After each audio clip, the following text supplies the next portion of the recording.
안녕하세요. 오종혁 고전입니다. 자, 오늘 고전소설 운영전 마지막 시간입니다. 오늘이 더 중요한 시간이니까 꼭 끝까지 영상을 시청해 주시기 바랍니다. 자, 자란이 이제 초사를 올립니다. 오늘의 일은 제가 헤아릴 수 없을 정도로 크다. 죄를 이제 인정을 하는데요. 마음속에 품은 생각을 어떻게 속이겠냐. 저희들은 모두 한간이라는 건요, 보통 일반 사람을 얘기하는 겁니다. 그래서 천한 여자로 아버지가 대순은 이제 중국의 순임금입니다. 순임금을 높여서 말하는 건데, 이 대순도 아니고 어머니는 이비도 아니다.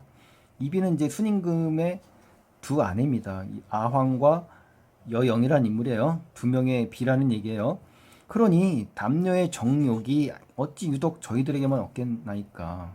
천자인 모광도 매번 요대의 즐거움을 생각했다. 그러니까 주나라의 모광이 요대에서 서왕모를 만나 함께 논의느라고 돌아오기를 잊었다는 고사에서 나온 말이거든요. 그러니까 결국 뭡니까? 남녀의 사랑의 즐거움이 누구나 있다는 얘기입니다. 그리고 영웅인 항우도, 초패왕이 항우도 휘장 속에서 눈물을 금하지 못했다. 이거 왜 그래요?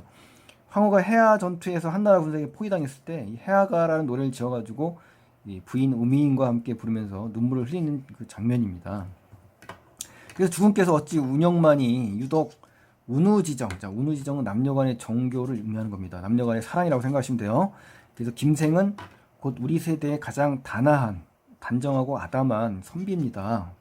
그를 내당 안방이죠. 안방으로 끌어들인 것은 당신 안평대군 아닙니까? 이거예요. 운영에게 또 별을 받들라 시중한 것도 당신의 명령 아니었냐? 그렇죠?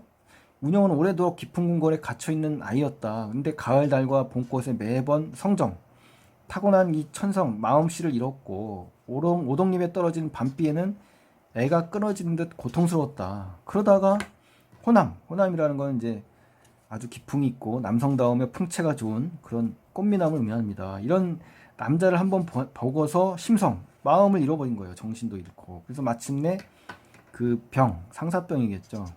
골수에 사무쳐 비록 불사약, 불로초 같은 죽지 않는 병이죠. 그 병을 죽지 않도록 먹는 약입니다. 월인은요, 여기서 이제 중국의 유명한 편작이라는 의사입니다. 명의입니다, 명의. 그쵸? 그래서 아무리 유명한 명인의 제주라 할지라도 효능을 보기 어렵다. 그쵸? 결국 상사병에는 약과 명의가 필요 없다는 얘기입니다. 그래서 운영이 하루 저녁에 아침 이슬처럼 죽는다면 주군께서 비록 불쌍한 마음을 두시더라도 돌이켜보건대 어떤 이득이 있겠냐. 실제적인 이익이 없지 않냐 이 말입니다. 그래서 저의 어리석은 생각으로는 김생으로 하여금 운영을 만나게 하여 두 사람에게 맺힌 원한을 풀어주신다면 주군의 적선, 그러니까 선을 쌓는 거죠. 그렇죠? 이보다 큰 것이 없을 것입니다. 지난날 운영이 회절이라는 절개를 훼손한 거잖아요. 죄가 저에게 있다. 즉 자란이 자기에게 있다라고 이제 이야기를 하는 겁니다. 운영에게 있지 않습니다. 이거를 읽으면서 자란이 얼마나 정의롭고 또 친구를 위하는 마음이 강한지, 뭉클한 장면이에요. 가슴이 뭉클한 장면이에요. 자란이가 정말 타인을 위한 삶을 사는 그러한 아주 훌륭한 사람인 것 같습니다.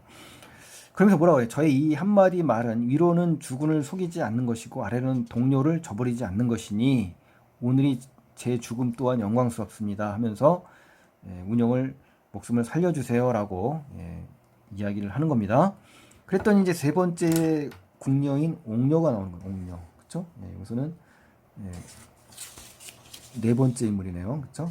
은섬이, 비취, 자란이, 옥녀. 그 다음에 누구예요? 운영이가 되는 겁니다. 이렇게 지난 시간에 보면 은섬이, 비취, 자란이, 그 다음에 옥녀, 운영이 이렇게 5명 수성궁에 있는 겁니다. 서궁에. 자, 초사를 올려 말했습니다. 서궁의 영광을 제가 이미 함께 했는데 서궁의 재난을 저만 홀로 면할 수 있겠습니까? 곤강에 불이 나서 옥석 구분하였으니 이 말은 뭡니까? 옥과 돌이 함께 불에 탔다는 얘기입니다. 곤강에 불이 나서요. 이게 무슨 말이에요? 착한 사람이나 악한 사람이나 함께 다 죽는다는 얘기입니다. 그러니까 모든 궁녀가 다 죽음의 위기에 처했다는 이야기를 하는 거예요. 오늘의 죽음은 제가 마땅히 죽을 곳에 있는 것입니다. 라고 간단하게 이야기를 합니다. 근데 이제 마지막 운영이가 이제 이야기하는 장면이에요. 중요하죠. 운영이가 주인공이니까. 제가 말하겠습니다. 라고 하면서 주군의 은혜는 산과 같고 바다와 같아요. 그런데 능히 정절을 고수하지 못한 것이 저의 첫 번째 죄입니다. 그렇죠. 첫 번째 죄는 바로 뭐예요? 정절을 훼손했다 이거죠. 지난날 제가 지은 시가 주군께 의심을 받았는데도 불구하고 끝내 주군을 속였다는 거죠. 두 번째 죄는 뭡니까? 사실대로 말하지 않은 그러한 그 진실을 속인 거에 대한 죄를 두 번째로 두고 있고요. 또 죄 없는 서공 사람들 때문에 함께 그렇죠. 연대 책임을 묻게 됐다. 그래서 세 번째 죄를 지금 이실직고 하는 그 장면입니다. 운영이가 이처럼 세 가지 큰 죄를 짓고서 무슨 면목으로 살겠습니까? 우리들의 초사를 다 보고 나서 또다시 자란의 초사를 펼쳐놓고 보더니 점차 이 녹이 분노죠. 분노, 화난 기운을 풀리는 그런 대군의 모습이 나오네요. 소옥이 이때 이제 소옥이라는 인물이 나옵니다. 소옥이 무릎을 꿇고 울면서 말을 합니다. 지난날 완사라는 건 이제 빨래를 하는 그걸 얘기합니다. 그래서 성내에서 하지 말자고 한 것은 제 의견이었습니다. 자란이 밤에 난궁에 와서 매우 간절하게 요청하기에 그러니까 이 소옥이는 이 난궁에 있는 그런 인물이에요. 제가 그 마음을 불쌍히 여겨 여러 사람의 의견을 배척하고 따랐다. 그러니 운영의 회절은 절개를 훼손한 것은 제 몸에 있지 운영에 있지 않다. 그러니까 참 이 궁녀들이 전부 다 어떻습니까? 의리가 있고 굉장히 이타적인 삶을 사는 그렇죠? 배려도 할 줄 알고 사람 귀한 것도 아는 그런 인물들의 모임인 것 같아요. 그래서 엎드려 바라옵건대 주군께서는 제 몸으로써 운영의 목숨을 이어주십시오라고 하네요. 그러니까 이 대군의 분노는 점차 풀어지겠죠, 당연히. 그래서 저를 별당에 가두고 운영이에요. 그 나머지 사람은 모두 풀어줬다고 합니다. 그러니까 결국 죄를 청하는 걸 통해서 모든 사람이 오히려 살아버렸네요, 그렇죠? 그날 밤 저는 어때요? 운영이만 유일하게 자결을 하게 되는 겁니다. 자, 이 이야기가 이제 그런 전반적인 내부 이야기고요. 뒷이야기를 이제 제시했는데 김진사는 어땠습니까? 죽은 운영을 위해서 부처께 공양을 하고 시금을 전폐하다 죽었습니다. 그래서 특은 그 외에도 간특한 꾀를 부리고 회개라는 건 잘못을 각성하는 거거든요. 그걸 모르고 천벌을 받아 죽은 겁니다. 인과응보 권선징악이 나온 거네요. 여기서는 그 황폐해진 그들의 옛사랑의 장소인 수성궁에서 다시 어때요? 그들의 한을 회상하면서 슬픔에 젖은 운영과 김진사는 시를 읊으며 유영에게 이제 술을 권하는 겁니다. 그래서 유영이 잠깐 존 후 보니 그들은 없어졌고 새벽빛이 창만한 가운데 그들이 기록한 책만이 남아 있었던 겁니다. 그래서 유영은 그 책을 가끔 꺼내보곤 하다가 망연히 물끄러미 슬퍼하더니 유명한 산들을 돌아다니면서 그 끝을 알지 못한다라고 하면서 끝났네요. 자, 이제 이 부분까지가 이제 전반적인 내용이고요. 다른 부분 더 읽어보기를 더 좀 나가 보겠습니다. 그래서 유영은 바위에 앉아 소동파가 지은 뭐 아상 조원 춘 반로 만진악화 무인소다라는 식구를 읊었대요. 근데 문득 차고 있던 이제 술병을 풀어서 다 마시고 취하여 바위가에 돌을 베고 이제 누운 겁니다. 잠시 후 술이 깨어 얼굴을 들어 살펴보니까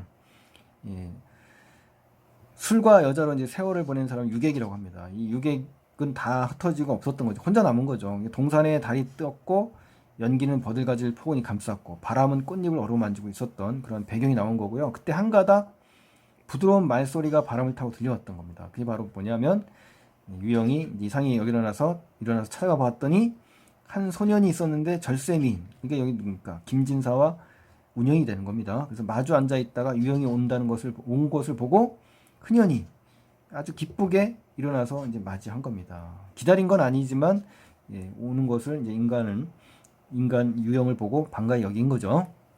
쓰기를 마치자 다른 장면이에요. 부추를 던지고 두 사람은 마주보고 슬피 울면서 그칠 줄을 몰랐다. 유형은 위로의 말을 해주네요. 그리고 김진사는 눈물을 흘리면서 살해하고 말하기를 우리 두 사람은 다 같이 원한을 품고 죽었기로 염라와 대왕이 죄 없음을 가련히 여기시어 다시 인간 세계에 태어나도록 하고자 하였다. 그러나 지하의 즐거움이 인간보다 못하지 않는데 하물며 천상의 즐거움은 어떻게 했느냐. 그래서 인간에 나가기를 원치 않는다 이거예요. 그래서 다만 오늘 저녁만 슬퍼한 이유는 이 안평대군이 한번 돌아가셨어요. 그래서 고궁의 주인도 없고 까마귀와 새들이 슬피 울고 사람의 자체가 이르지 않았으므로 그리했을 뿐이다. 이게 뭡니까? 어떤 인생 무상이죠. 인생 무상이 담겨 있는 겁니다. 거기에다가 새로 전쟁 피해를 겪은 뒤로 아름답고 빛나던 집이 재가 돼버리고 또 섬돌 담이 다 무너지고 오직 섬돌 위에 피어난 꽃만이 향기 만발하고 뜰에는 풀만이 깔려 그 빛을 자랑한다. 그러니까 이런 것들이 이제 인생 무상인 겁니다. 그 찬란하던 옛날의 모습이 바뀌지 않았다고 하지만 인간사 변화가 이와 같이 허망하다는 거죠. 허망하다. 다시 옛일을 생각하니 어찌 슬프지 아니하겠습니까? 그러면서 슬픈 정서가 지금 드러나는 장면이에요. 그러면 그대들은 천상의 사람입니까? 라고 이야기하네요. 천상의 사람.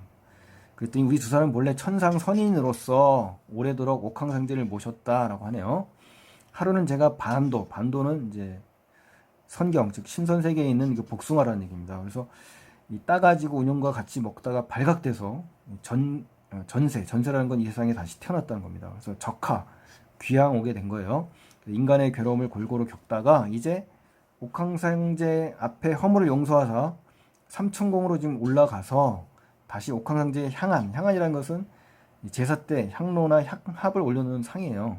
그러니까 그 앞에서 옥황상제를 모시게 되었다는 거죠. 그래서 돌아가는 이때를 타서 바람의 수레를 타고 다시 진세, 이 세상입니다. 세상.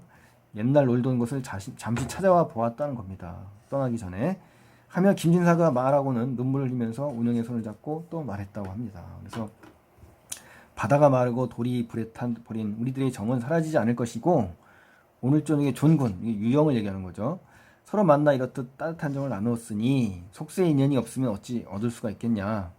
바라옵건대 당신께서 이 원고를 거두어 가지시고 여러 사람의 입에 전파를 해달라. 그래서 웃음거리가 되지 않도록 영원히 전해주시면 좋겠다라는 그런 메시지를 남겼네요. 그러더니 김생은 취해서 운용의 몸에 기대어 또 마지막 시한수를 읊었다고 합니다. 이거 이제 생략이 된 거고요. 이때 유영도 취하여 잠깐 누워있다가 산새소리에 또 깨어난 겁니다. 그러니까 잠깐 누워서 또 깨어난 거죠. 그리고 구름과 연기는 땅에 가득하고 새벽빛은 아득한데 사방을 살펴봐도 사람은 없고 다만 김생이 이룩한 책자만이 남아있었다. 그러니까 이 책자가 남아있다는 얘기는요. 꿈이 아닌 사실성을 지금 부각하는 효과가 있는 겁니다. 그래서 유형은 어떻게 돼요? 쓸쓸한 마음 금할 수 없어 산책을 거두어 가지고 책이죠. 책을 가지고 돌아온 겁니다. 그래서 장 속에 감추어두고 때때로 내어보고는 망연자실, 즉 정신을 잃은 겁니다. 그래서 침식을 전폐했다. 먹고 자는 것을 안 했다는 겁니다. 그래서 후에 명산을 두루 돌아다니면서 그 마침바를 알 수 없다라고 하면서 마치는 장면이에요. 그래서 이 소설에 대해서 중요한 마무리만 하고 끝내겠으니까 끝까지 보세요. 자, 이루어질 수 없는 사랑은 뭡니까? 신분의 제약에 좌절되고만 두 연인. 이거를 한마디로 정리하면 이겁니다. 그래서 운영전을 한마디로 말해라 그러면 이루어질 수 없는 사랑이고요. 신분의 제약 때문에 좌절되고만 두 연인을 얘기하는 것이고 또 사랑의 욕구 또 사회적 제약 사이에 이 갈등 양상을 보인다. 그러니까 사랑의 욕구, 사회적 제약 사이에 갈등이다라고 꼭 갈등의 유형을 알아두시고요. 또 액자식 구성이라는 거 중요합니다. 시험에 나와요. 비극적 결말, 또 몽유록의 형식, 입체적 구성, 시를 중심으로 또 삽입시가 나오니까 시를 중심으로 전개, 그 다음에 소설자의 회상 위주로 전개된다라는 거, 구성상 특징을 좀 아셨으면 좋겠다라는 거, 중요한 점 마무리하면서 정리하는 거예요. 또 구성 방식의 의도는 작품 속의 사건에 보다 현실성을 부여하기 위해서 그렇습니다. 유영이 비극의 주인공인 운영과 김진사를 만난 것은 꿈속에서가 아니라 현실 속에서 이루어진 것처럼 처리됐죠. 근데 사실만 실제로는 이게 다 꿈속에서 이루어진 겁니다. 그래서 이러한 의미는 바로 뭐 때문에 현실성, 사실성을 부각하기 위해서 그랬다. 이게 이제 시험 문제 나올 확률이 가장 높습니다. 자, 그럼 이제 우리 독자 입장에서 이제 감상 후 반응을 보면요. 이런 걸 효용론적 관점이라고 하잖아요. 그렇죠? 이 안평대군이라는 실존 인물이 나왔죠. 그래서 허구적 진실을 형상화하려겠다. 물론 꾸미는 거지만 진실성이 있어 보이는 느낌 주는 거잖아요. 그렇죠? 또 궁녀로서 어때? 김진사의 사랑을 나누는 운영의 행위는 인간성 해방이라는 거. 그렇죠? 중요합니다. 인간성 해방. 그리고 운영은 어때? 궁중 여인이죠. 그렇지만 적극적인 사랑을 한다는 점에서 당시 시대상의 변화가 있었다는 걸 짐작할 수가 있고요. 마지막으로 작가가 누군지는 알 수 없지만 한시가 등장하고 한자가 많습니다. 이런 걸 볼 때 양반 계층이 쓴 것으로 추측을 할 수가 있는 겁니다. 자, 아주 오늘 긴 시간 공부 열심히 잘 하셨고요. 이 운영전 아주 중요하고 재밌는 작품이고요. 유일하게 또 비극적인 결말을 갖고 있는 고전 소설의 의미가 있잖아요. 그렇죠? 그럼 그 몽유록 6개의 소설을 좀 한 단계 업그레이드한 그런 액자식 구성으로 된 그런 작품이기 때문에 의미가 큰 것 같습니다. 자, 그래서 오늘은 여기까지 공부를 하셨고요.